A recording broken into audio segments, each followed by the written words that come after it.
But hello, YouTubers, and welcome back to another live stream with one half, the remaining half, the only half.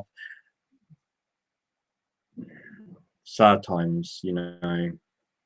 But me, NJ, what's up?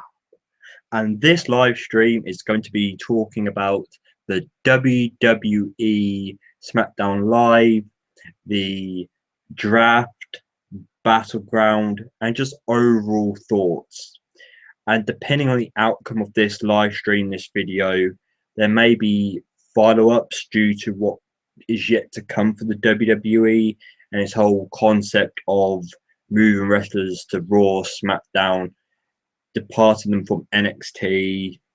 So we'll just see how it goes. What surprised me about Seth Rollins being the first pick of the WWE draft, and I know it's Stephanie playing the heel and choosing the heel to be on her side, but there was a moment in time when the relationship between the Authority, the McMahons, and Seth Rollins had changed. It had finished, but they still had him as their first pick. So maybe it hasn't finished. Maybe they're still going to treat him as their baby, their golden child, which is good because I think Seth Rollins would be a good top guy for the WWE. So why not continue to make him feel like a big deal? I just felt that going back to the Raw where Stephanie had said things have changed, it was just a little bit of a surprise. And also the fact, aren't the WWE for the last 3, maybe 4 years, been trying to push and build Roman Reigns as their top guy, as the guy to look out for, their future John Cena or the next John Cena or the next top guy for their company. But instead of naming Roman Reigns in the top number 1 or even in the top 3, it just surprised me that, you know, let's not mention Roman Reigns straight away. But obviously, yeah, they got picked because they're not going to miss out Roman Reigns. I just was surprised he weren't number 1, or at least in the top few. So there we go. They've got Seth Rollins. And clever enough, SmackDown could have said Roman Reigns, you know, take the next big thing, the guy that is eventually going to be carrying things or trying to carry things. And I felt that SmackDown would have been a better show for Roman Reigns. And let me tell you for why. For quite some time now, Roman Reigns has been getting a bit of backlash, a bit of hatred, and a bit of unconnectivity with the WWE universe. So to have him on SmackDown to rebuild himself, re-find himself, have Stephanie, have Daniel Bryan and Shane working by his side to build him up, to help him find himself. That would have been cool. I think that would have helped Roman Reigns instead of having him on Raw, which is still going to be the A show, the number 1 show, and having the same old you know what I'm saying? Because he's still on Raw, he's still on the main show, he's still going to be the headline, he's still going to be the attraction. Yes, he's got Seth Rollins there with him too, but at the end of the day, it's Roman Reigns, and I feel he's still going to be the guy the WWE are going to want to grab hold of and push, push, push. And on Raw, I don't think they're going to make him start from the bottom or start lower to find himself, rebuild himself, like SmackDown could have done. I think with the wrestlers that SmackDown were given or drafted, he could have had other competition slots to have rebuilt himself. But let's look at the other wrestlers that were drafted.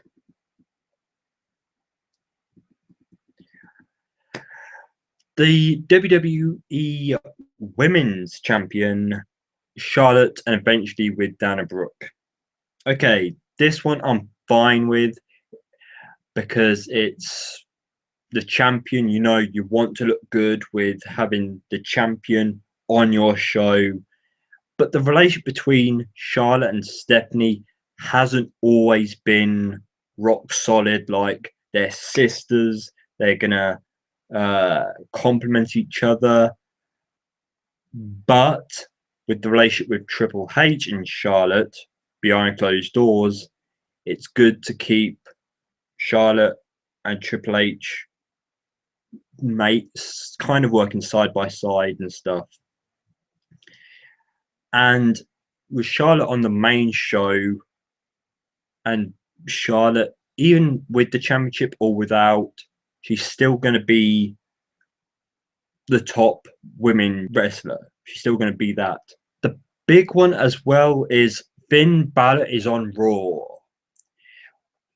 At the beginning of 2016, he tweeted the fact that his goal for this year is to become the WWE champion, or back at the time, the WWE World Heavyweight Champion. And I'm not saying it's not going to happen, because now with the split shows and possibly the split championships, which we'll get to later in the video, the opportunity is there.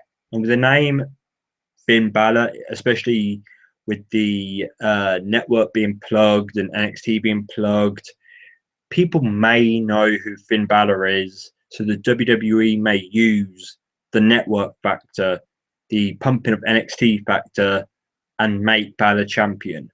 But for a name that's been floating around in the WWE, mentioned all over the internet, it's been spoken about, and he's made it to Raw. He's made it to the WWE. And if I say have him on SmackDown because he's branching up, he could have worked through SmackDown and gone up to Raw, maybe. But Finn Balor's red. That means he should be on Raw. Not really. But Finn Balor on Raw, nice move. But with the name of Finn Balor going to Raw, it's like, oh wow, Raw's got Seth Rollins, they've got Charlotte, they've got now Finn Balor, 3 big names. Well done, Raw. You know, it's definitely making Raw stand out with the names it's getting.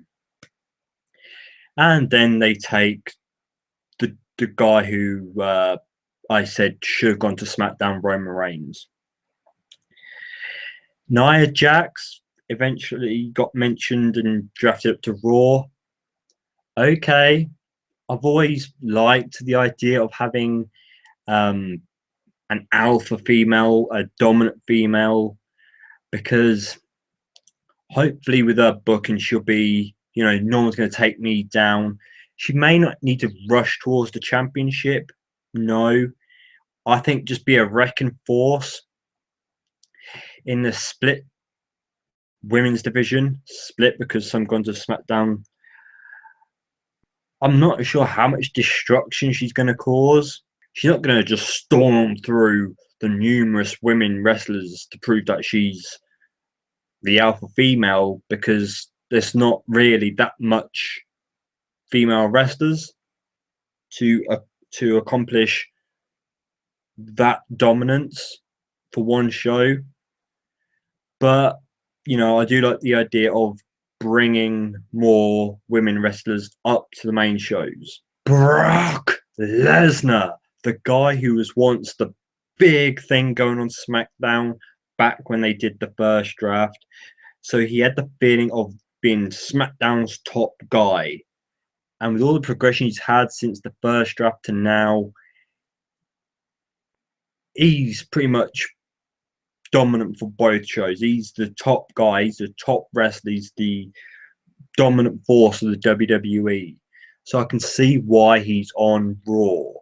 But then again, that's another huge name, a name who's done so much in the WWE, UFC, name power, and he's on Raw. So that's another big check for Raw, a big uh, tick, a big thumbs up, big gold star. New Day. Sorry, I was trying to get into the swing, but my mind was too focused thinking, wait a minute. One of your biggest tag teams in WWE for quite some time is on Raw. So that goes back to the point that Raw seems to be overpowering SmackDown. Raw seems to be getting all the big names. So a part of me thinks that New Day, as much as I love them, as much as Raw's the show that I would put my time into watching, I felt with the amount of wrestlers and feuds they've had, why keep them on your number one show? Because who else is there for them to face? Yes, there's some tag teams coming up from NXT to the main roster, but I still think that you don't really want to rush those feuds. That'd be another accomplishment for the New Day. So to have them on SmackDown, have them put to a side for a while on the show that is meant to be rebuilding itself, becoming a better show, have New Day on there, allow New Day to help the tag team division on SmackDown, have them on the show that needs more attraction, needs some name power into it. Have them on Raw. Great, you're on the A show, number one show, but you've accomplished a lot as it is. You've done enough as it is. So I don't fully understand, but from this point right now, why they're on Raw. I don't get that part just yet. I'm going to name two together here. Sami Zayn and Kevin Owens. They were both drafted to Raw.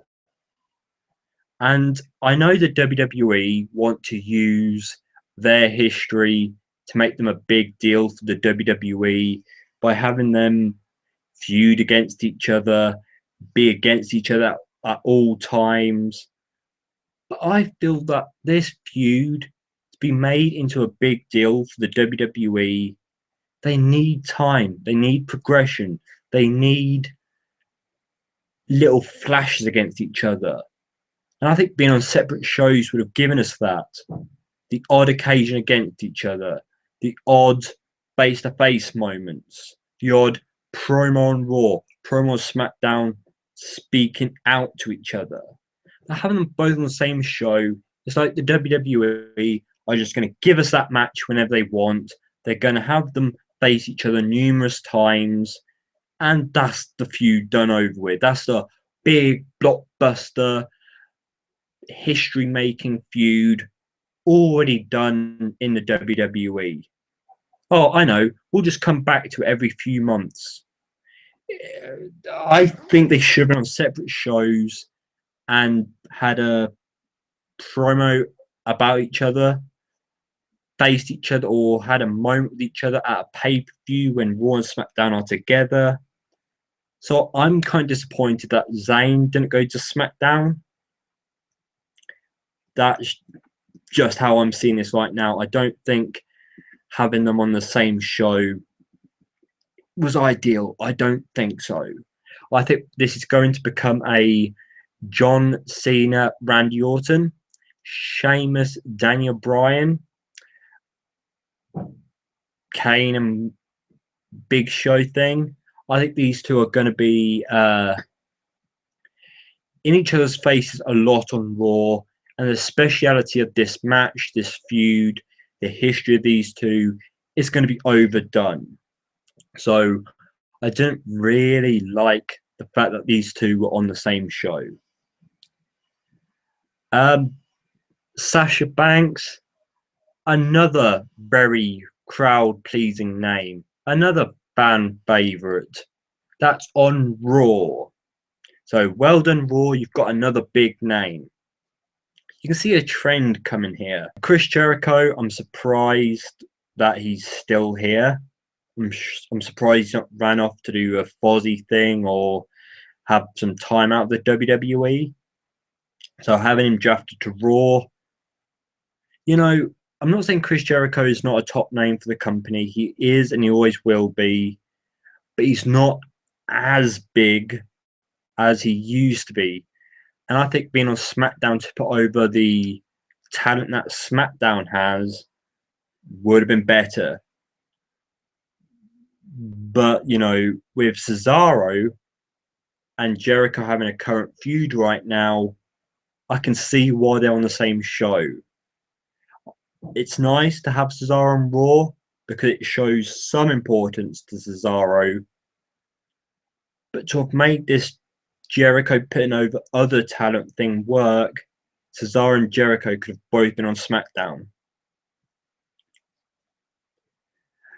Scrolling down, Rusev instead of the Miz on Raw. Why not? I think Miz is a talent that he's finding himself again. He's getting his TV time again, and I think that would be great for SmackDown. Nice move. Rusev again, finding himself, rebuilt himself. Hopefully, going to be made into a big deal again on Raw. Very happy. Enzo and Big Cass on Raw. If they had New Day on SmackDown, I would have been very happy to have these on Raw. The top tag team, New Day, on one show, and the future top tag team, Enzo and Big Cass, on another. Bada bing, bada boom. You've got your two top tag teams on separate shows. Broke up Sin Cara and Kalisto. Fair enough, Kalisto's off to become a bigger name in himself, while Sin Cara, I think having him away from Kalisto is made him have to work that extra bit harder, because I think the pairing of him and Kalisto saved Sin Cara. It gave Sin Cara good TV time. It gave Sin Cara someone to work with, bounce off. And without that, I'm really not sure what this is going to mean now for Sin Cara. Dudley Boys made it to Raw. I'm sorry, WWE, you have really effed up the Dudley Boys. They're a huge name from the Attitude Era. They're a huge name in the tag team division. But since they came in, you rushed them through a New Day. You put them into other feuds. They didn't really come out on top. So what are you expecting from the Dudleys now? They've not really gone anywhere. They've not really accomplished anything. And it's like the Dudleys have done their part for the WWE. They've done their part for their return. They can go now. Bye, Dudleys. Thanks. I don't see why the Dudleys had to get such questionable / bad booking. They were putting high profile matches, yes, but the Dudleys didn't really come out looking like a big deal. I think they've been mistreated since they came back. And now you've got them on the A show. Another big name for your show, but for a tag team that hasn't really done justice since they came back. Maybe they could have been on SmackDown. Maybe. Braun Strowman. The Wyatt family are starting to show cracks and departure. Yes, we've still got Bray Wyatt and Eric Rowan, possibly Luke Harper, on SmackDown. So there's still the trio. But I think Bray Wyatt looked up to Braun Strowman as, this is my beast. This is my dominant guy. this is the guy to watch out for. And now, because of the past big guy versus big guy moments they've had, Braun Strowman, Big Show, Braun Strowman, I think Mark Henry at one point, Braun Strowman and Big Cass, they're pretty much thinking, you know what? I would like to see more of that. Let's have Braun Strowman leave the Wyatt family just so he can go off and have these big guy versus big guy matches. Okay, I can see that concept. I can see that it's been a reoccurring thing in the WWE. But him and the Wyatt family worked. It was like Bray Wyatt had the dominant backup. If he couldn't rely on Eric Rowan and Luke Harper, he had the beast of Braun Strowman. And if Bray Wyatt ever faced Big Show, Big Cass, he had Strowman there to have warm-up matches for him. It's good that you want Braun Strowman to be his own name, but it should be to put over Bray Wyatt. I don't think Braun Strowman really put over Bray Wyatt enough in their time as the Wyatt family, and maybe they could have done that on SmackDown together before branching Braun Strowman off on his own. Maybe. I don't really want to talk about Social Outcast because I'm surprised they're still together. I don't want to talk about Jack Swagger. I'm surprised he's still in the WWE. No disrespect, but he's not really done anything. Titus O'Neil, big question mark. Maybe, hopefully, the WWE are going to continue making him a big deal. Someone to watch out for. Sheamus. I'm sorry. Sheamus is a big question mark for me. It's like Sheamus is walking around complaining, "Oh, you're laughing at me. You're laughing at me." It was like, okay, is he on his way out? Is he in a mood because he's on his way out? Are the WWE don't know what to do with him anymore? They're giving up on him. So to have him a certain draft, live draft, and put him onto Raw, really? Couldn't he have gone to SmackDown? Does Sheamus really want to be there? I don't know. So good luck, Sheamus. I wonder what's coming from you. The club are together on Raw. Maybe that's because of the rumors of Finn Balor and the club joining forces. Maybe. Or maybe it's just, we want another tag team on our show that we're going to be concentrating on. So let's have them on Raw because they're the tag team we want spotlighted. I don't know. I'm leaning a bit more towards the club. I think if Finn Balor's not going to be a base, he's got the club to fall back on. Just my thoughts. Do you think we will see any trades from the flip? Paul.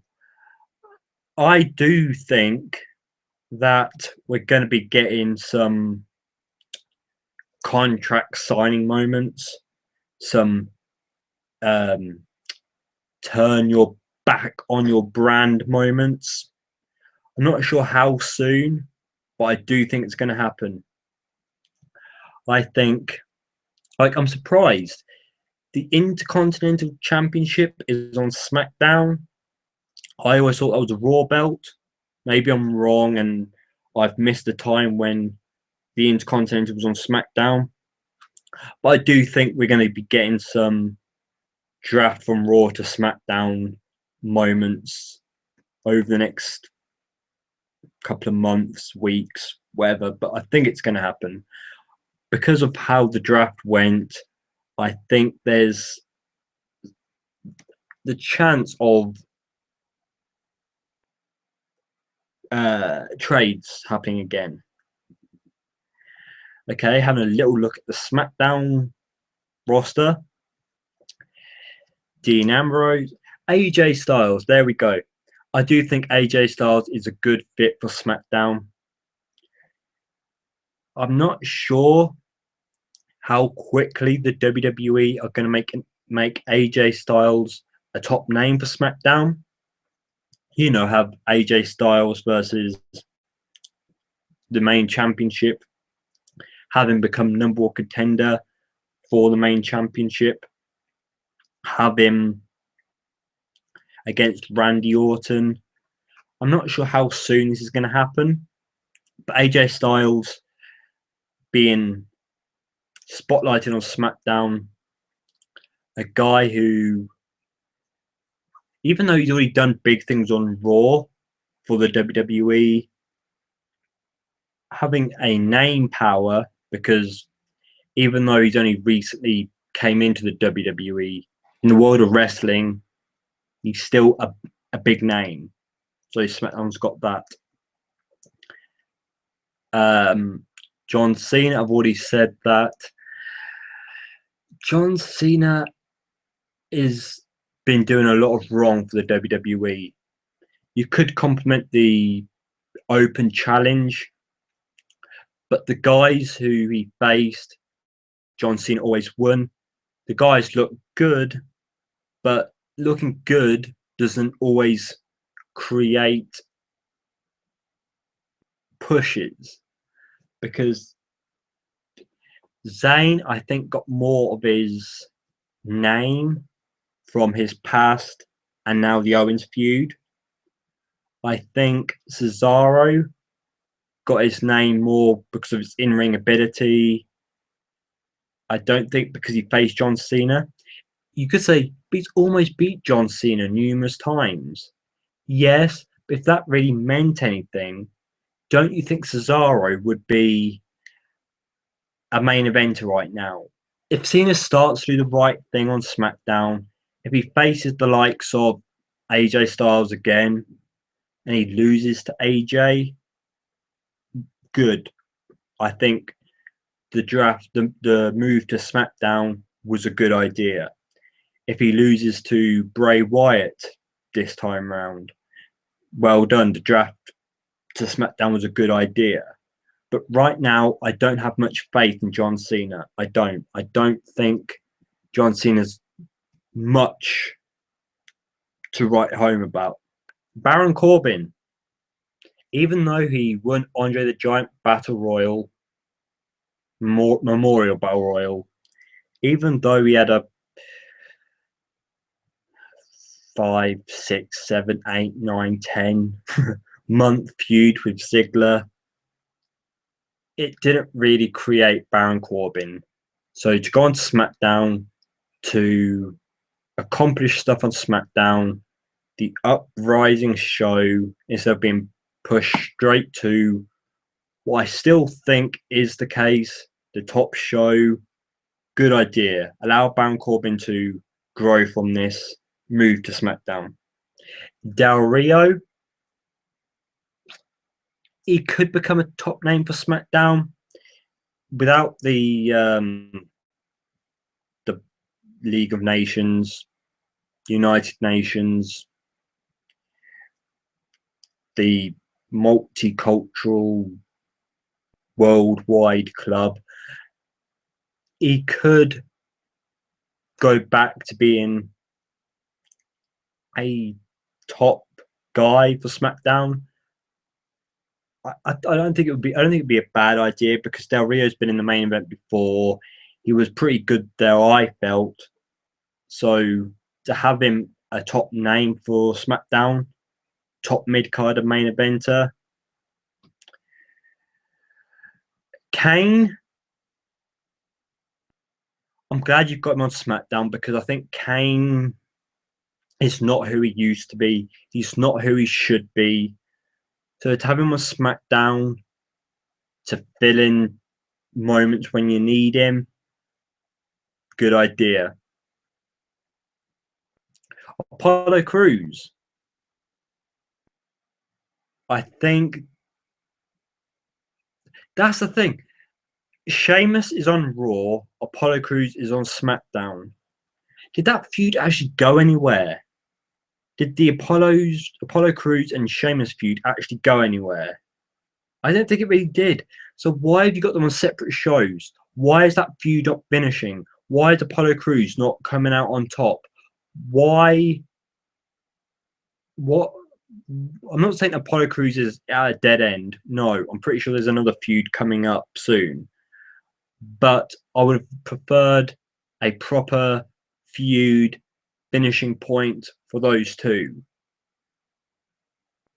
And the thing between Big Show and Apollo Crews, that's finished now because you've got Big Show on Raw, Apollo Crews on SmackDown. Even if nobody cared, it could have still finished at a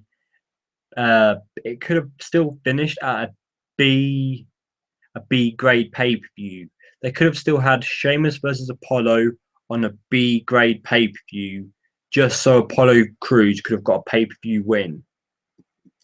I don't think they should have just thrown it under the bus and forgot about it and not giving Apollo Crews a proper feud or finish that he probably deserved in some way. With WWE now, if the crowd doesn't react, drop the feud without warning. Yes, there's been some there's been it. Why can't I speak?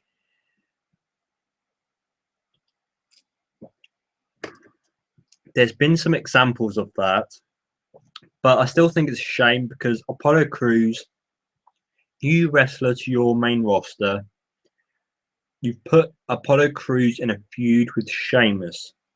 Sheamus who's meant to be a top guy, a guy who could be putting people over now. I think the feud should have had a finishing point, but I see what you mean. No crowd reaction. Oh, this must suck then. Drop. I just don't see why it could have not finished at a pay-per-view. Here's your pay-per-view match. Apollo Crews wins. That's it. Drop it. And that brings me to what I was saying earlier. Sheamus. Okay. So Sheamus, what are you actually doing? Are you really a big deal now? And this is why I don't get why he's on Raw.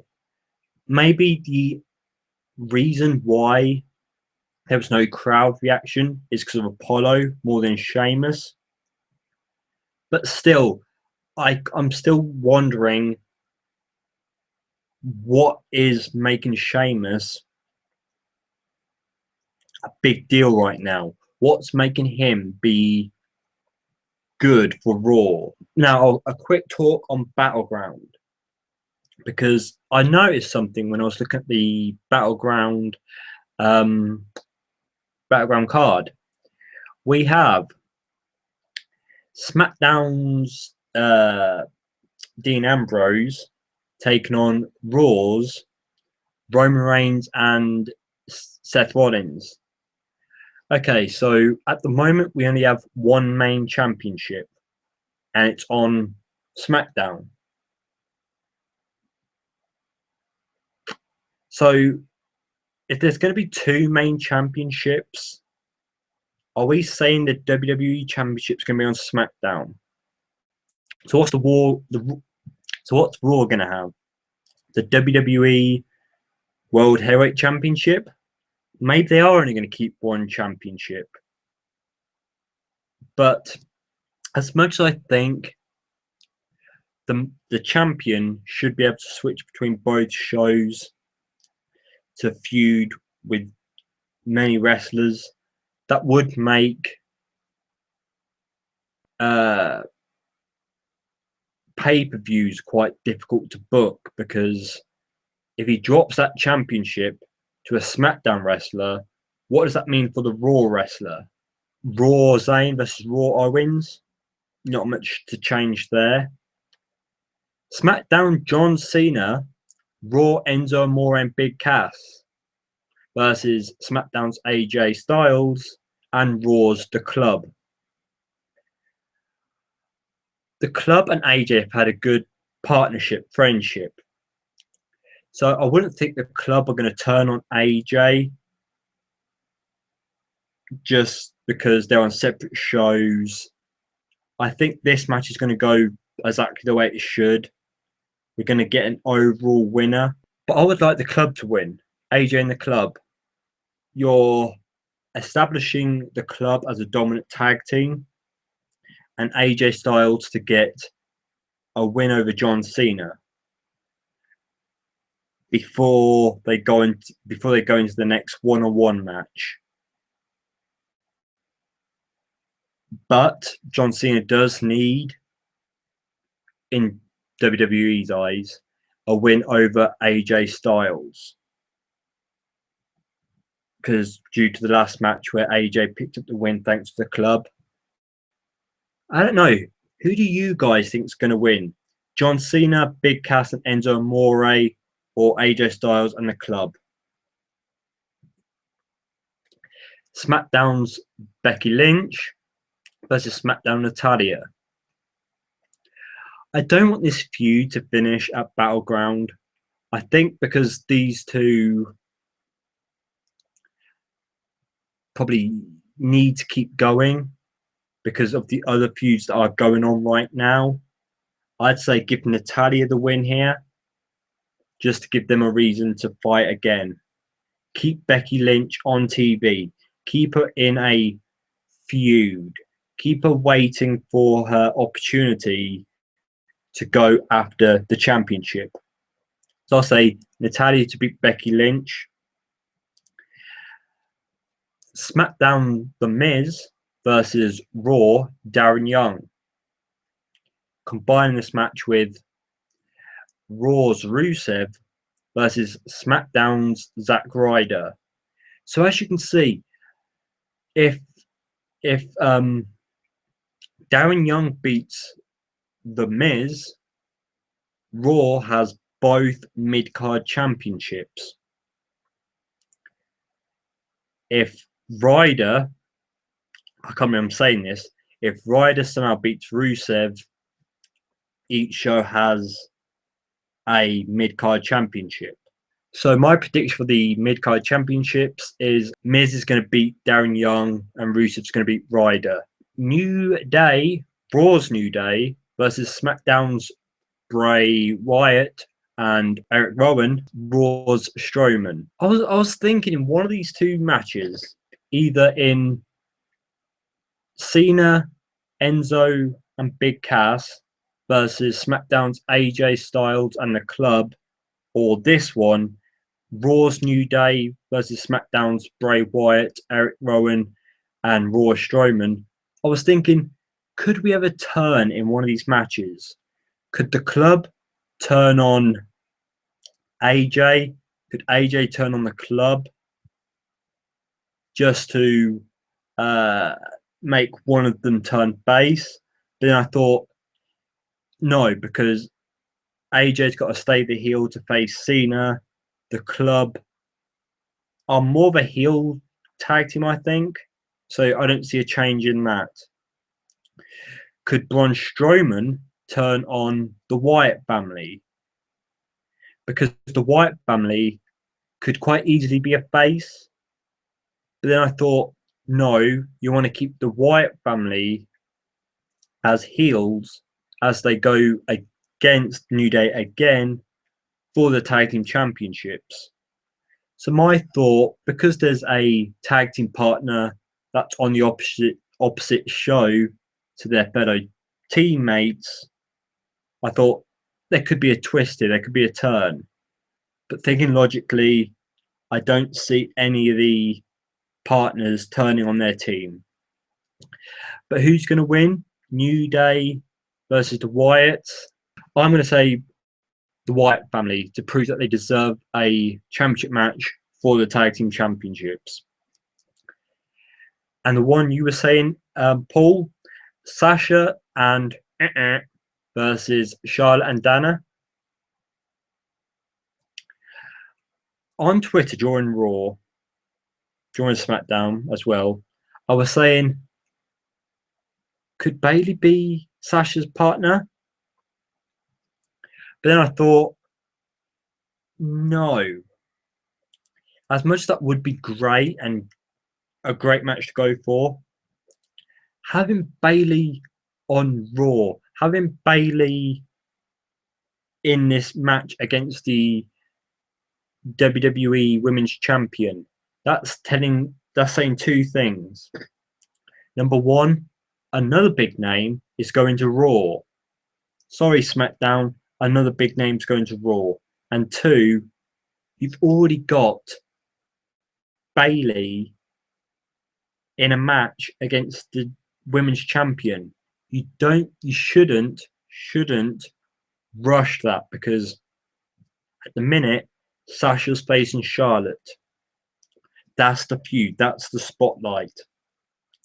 So to throw in Bayley, you don't really want Bayley to overshadow Sasha. You don't really want to tease Bayley versus Charlotte already.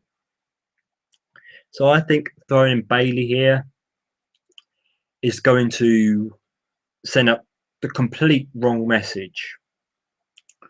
Raw's got another big name. Sasha Banks is overshadowed by Bayley. Bayley's already in a match against Charlotte. So I think it's going to be going back up to the Raw roster.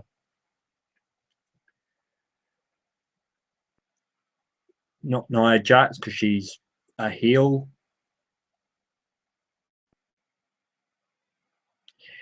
Paige is on Raw, so maybe it's going to be Paige, and people do like Paige. Not Summer Rae. She's not really big enough to give us a wow factor. I think Paige is going to be Sasha's tag team partner. So the predictions from what we've just spoken about is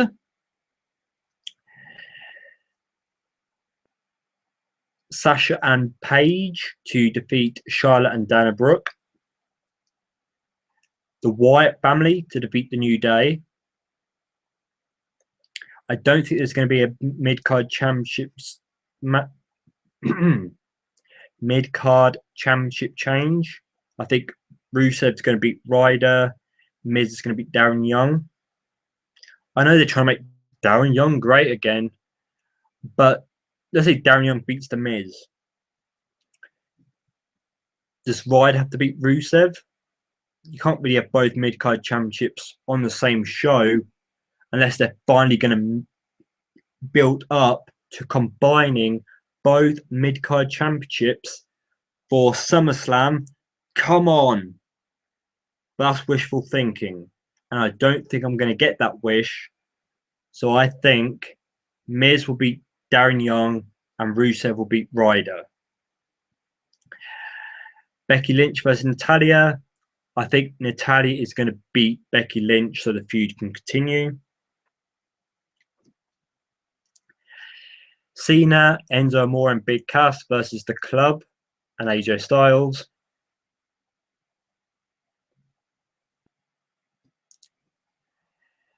Cena, if they're going to do the whole take in turns thing, you know, AJ Styles won last match, so Cena's got to win this one. We expect Cena to win. But I'm hoping to Vince, we're not going to have that same trendy thing. Cena one match, AJ the next. Cena one match, AJ the next. Then Cena again, you know, to level it up, to become the winner in the end. So I'm going to say The Club and AJ. I want them to break the trend of taking in turns. Zayn and Owens are both on the same show. And as much as I want Owens to be the spotlight, the guy that continues to win, continues to go forward, could Zayn beat Owens at a pay-per-view? Did that happen last time? Last time these two faced, who won? Who won the last time Zayn and Owens faced each other at a pay-per-view? As for the championship match, I don't think Reigns is going to walk in after being suspended and win the championship. I would love Rollins to get it back. But a part of me thinks Dean's going to retain. Part of me thinks Dean's going to retain. Part of me thinks Dean's going to retain. But a part of it, I've said this earlier, I've said this before. This Shield triple threat match shouldn't have happened. It should have just gone down to Reigns, you did the naughty, you're missing Battleground. It will be Seth Rollins versus Dean Ambrose. Dean wins, but we did promise you all a Shield triple threat. Have at SummerSlam. I would have preferred that. If as we're not, I'll say Dean retains. It's not likely because even though Dean's climbing the ladder to be taken seriously, Rollins is a bit higher than Dean, I think. I think Seth Rollins is being taken more seriously than Dean Ambrose, and Reigns has been obviously, as you've seen by the past few years, as the future. So you'd expect Reigns or Rollins to win, but I'll say Ambrose. I do think every pay-per-view needs one surprise to make a unexpected, unpredictable, good show. There needs to be one surprise to give you that. I wasn't expecting that. Where did that come from? So I hope there is one surprise. I hope I am wrong somewhere in my predictions, because I think it needs that surprise factor. A heel or face turn. Well, I did hint that that could be a possibility in the 6-man tag matches. You could have one of the tag team partners turn on their team, but then I thought it wouldn't work. I don't think Cena would turn on Enzo and Big Cass, vice versa. I don't think AJ would turn on the Club, because you need to keep AJ as a heel to face John Cena. The Club are more of a heel tag team. The New Day are face and a heel when they want to be. So I don't really see them turning, especially when they're a good trio. Yes, you've seen Xavier Woods showing some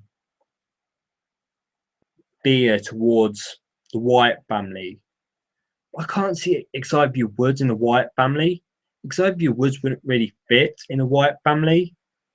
So I think it's probably just to help Wyatt to get the win at these pay-per-views, these matches. I don't think it's to make Xavier Woods turn on his group. I don't think that.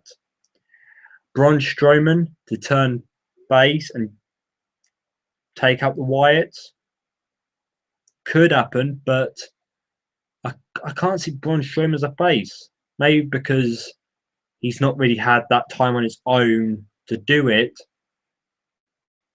But I just see Braun Strowman as a heel. Dana Brooke turning on Charlotte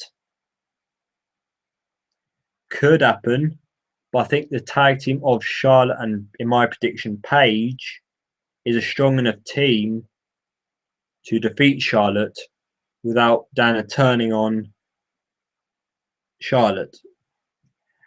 Lana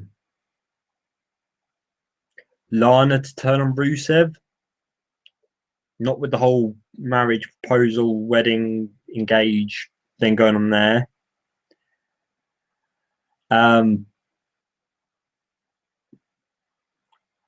Bob to turn on Darren, not when we're trying to make Darren Young great again.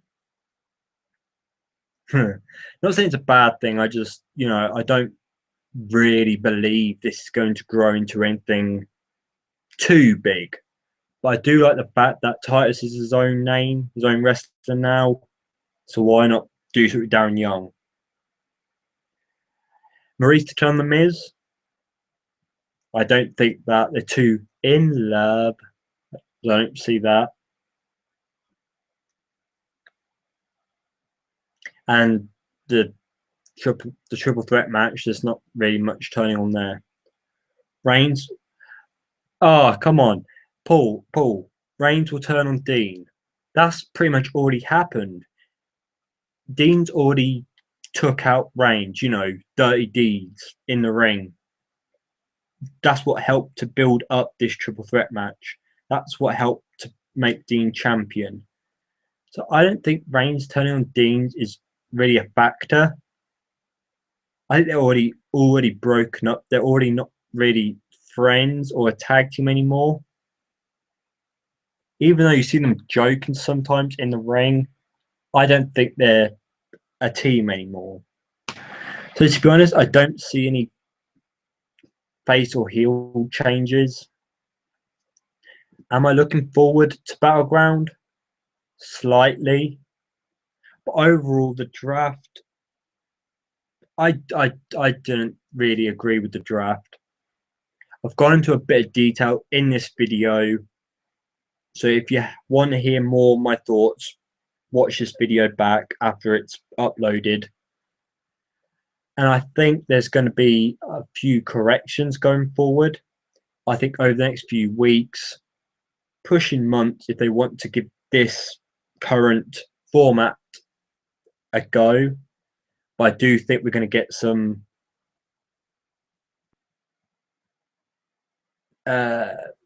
turn their back on their brand, contract signing, trades going on. I do think that will happen at some point. I'm surprised Mick